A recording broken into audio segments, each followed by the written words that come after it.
Hey guys, welcome back to the channel. Today we're going to be recapping WGP Nagoya that happened over the weekend. This is a team format in a new event circuit called Vanguard Deluxe. So the finalists, well actually the first place of these events, will grant themselves a spot in the Vanguard Deluxe finals. So very similar to Springfest, this format is 3v3, but in Japan there's a thing called diversity cut. So what that means is essentially if you play like an obscure pick or anything that isn't in the top cut of the distributions in terms of clans and archetypes, then if your team goes X1 or bubbles, then the team that gets brought up into top cut is based on the archetype that is not seen yet in the rest of the top cut. So yeah, today we're going to be talking about WGP Nagoya. This event is split into two blocks. So we have Block A and Block B. Block A consisted of 4 teams, and then Block B, again, also consisting of 4 teams. So as you can see from this pie graph, it is very diverse, obviously because of the diversity cut, but I think also because people have this diversity cut in mind, the decks that people bring will be very, I guess, varying, right?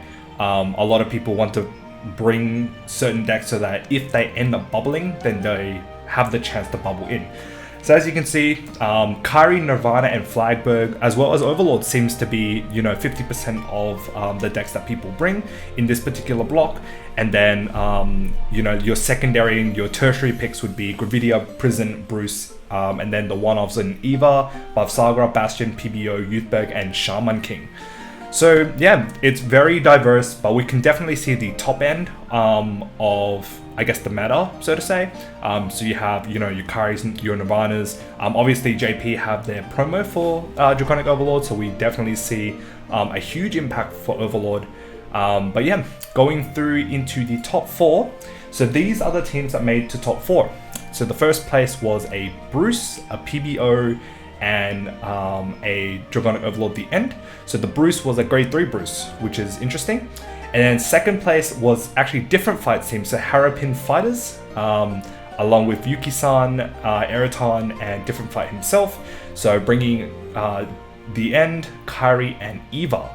Third place was a Flagberg, Nirvana, and Kyrie, and then fourth was Seraph Snow, the end, and Bastion. So as you can see, the end, pretty much 3 out of 3 conversion, which is really good. And yeah, it's just pretty insane to see how impactful the end really is just by having 1 extra promo.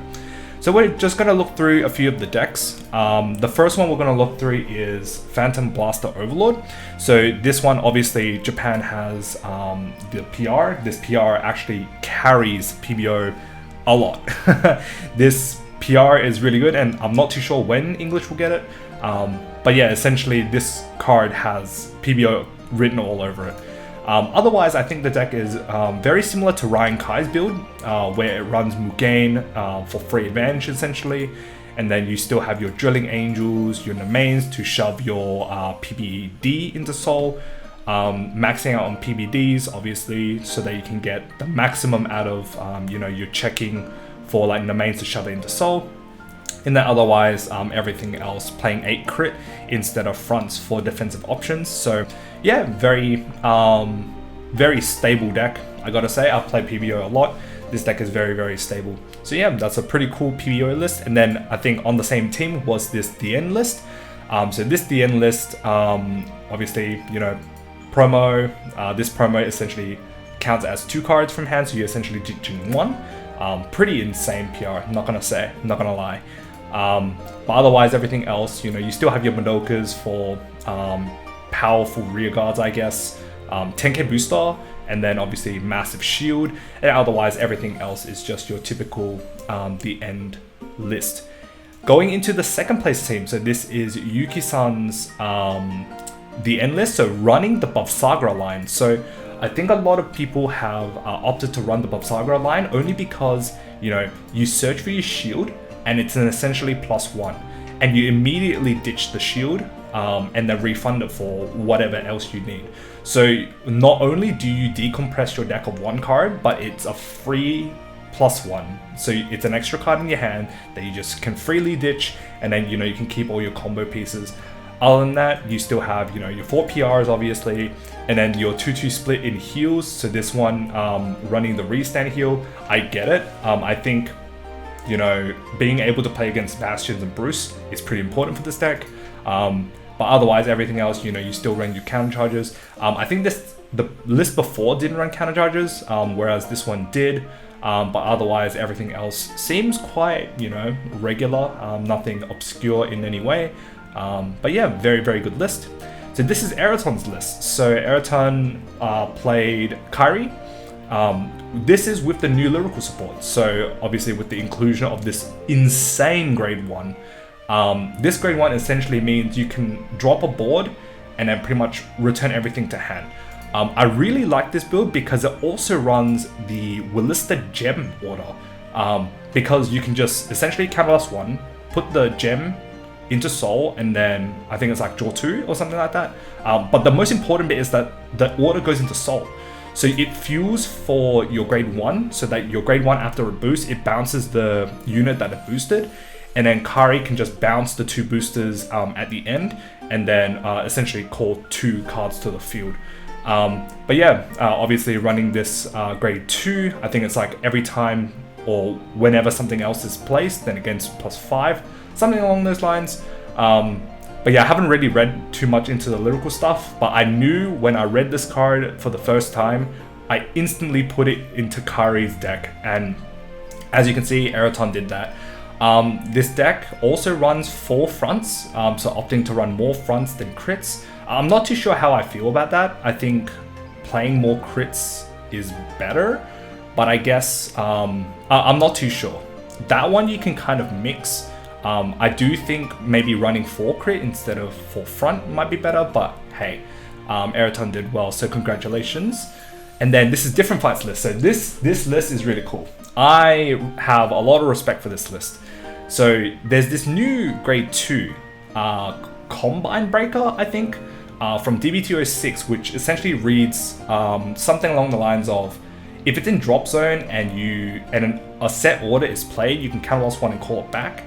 And then if you have, I think it's like 3 or more set orders or something like that, and it gains 10k, something along those lines. Yeah, this card is pretty cracked. The fact that you get a free 20k attacker if you Persona Rights 30k, yeah, actually pretty mad card, not gonna lie. Yeah, two or more set orders, I think, and then it gains 10k. Yeah, this is pretty nuts. Pretty nuts card. Especially, now you have the Evil Order. This Evil Order is insane, protects your Obstigate. And then if you need the Obstigate, obviously, then you can just trade it for an Obstigate. So essentially, this deck runs 8 copies of Obstigate. And then obviously still running, this girl that gets 2k for each of your set orders, Bold Mine to counter charge, but everything else, very, very good deck.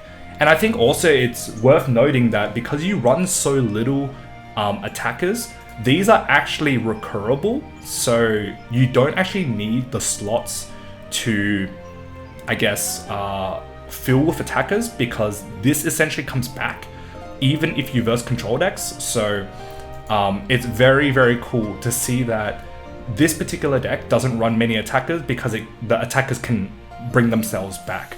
So yeah, very, very cool list. So big shout out to Different Fight, coming second place. He went undefeated. So I think he went 11-0 at locals and then went 7-0 and then coming second. So that is an insane record. 18-0 with Eva. That is actually mind-blowing. So congratulations, Chris.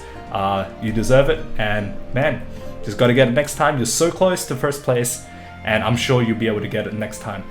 And then there was another list, looking at the end list. So again, this list ran the Bob Saga line to search the shield, your 4 PRs. This one also ran the on-hit counter charge, draw 1. But otherwise, yeah, very similar list to the one that Yuki-san played. And then playing crit heals, I guess maybe to counter, you know, the likes of Prison, Gravidia. But yeah, very, very cool. One thing to note, I think, I'm gonna jump back to the pie chart. We actually only saw 2 Gravidia, but I guess maybe this is like a diversity cut thing. But yeah, Gravidia seems to have dropped off, and then, you know, I think Japan's meta seems to very favor Kyrie, Nirvana, Overlord at the moment. I'm not too sure because obviously diversity cut plays a role in this, but I'm just thinking like whether these numbers fluctuate based on like singles events versus team events. But I mean, what, 3 out of the 4 teams each brought Kyrie, Nirvana, Flagberg, or Overlord. Kind of says something. So yeah, pretty cool. And now we jump to Block B. So Block B was the other side of the event. I think the event had like 300 plus people, which was pretty insane. So this side had 3 Bruce, 3 Bastion, 2 Kyrie, 2 Gravidia, 2 Nirvana, 2 Flagberg, Overlord, and Orphist. So Orphist Regis.